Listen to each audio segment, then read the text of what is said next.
সৈকত, সৈকত পুরো শুয়ে পড়েছে, ফাঁকা ট্রেন তো। ছেড়ে দিয়েছে, এবার আমাদের আরামবাগে ঘুরতে যাবো। আর আজকে বলেছে কালকে ছুটি হবে, সেই জন্য স্কুল করাইনি, ছুটি করে নিয়ে চলে এসেছি, কারণ কালকে যাবো কলকাতা সৈকতের চোখ দেখানোর জন্য।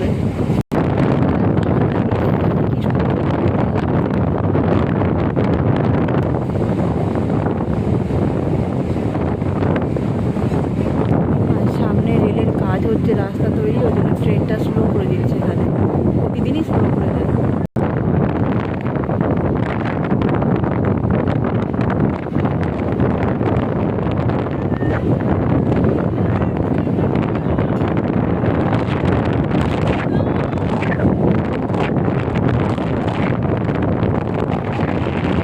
আর আজকে আমরা লাইনের ওপর দিয়ে হেঁটে যাচ্ছি। সৈকতের আবার স্কুটারটা খারাপ হয়ে গেছে, সেই কারণে হেঁটে হেঁটে যাচ্ছি আজকে লাইনের ওপর দিয়ে। ওই যে আমাদের বাড়ি। আর আকাশটা একদম সাজিয়ে গুছিয়ে আসছে, কালকে বলেছে আজকে বলেছে কাল বৈশাখী আসবে, কালকে বলছি, সেই কারণে ওই যে আসলে অবশ্যই আমি শেয়ার করবো আমাদের এখানে যা হয় ঝড়। আর ওই দেখো টুংটুং করে লেজে নাড়ছে, কী বলতো ওটা নন্টে।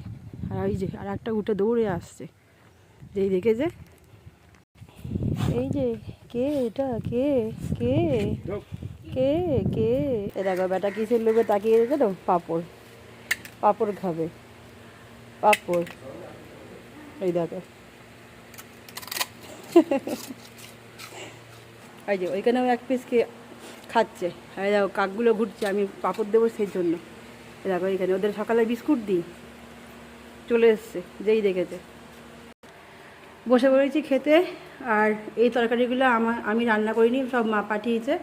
এখানে আলু পোস্ত আছে, পটল পোস্ত আছে, এই আলু ভাজাটা আমি করেছি, আর এই চিকেনটা কালকের করা ছিল।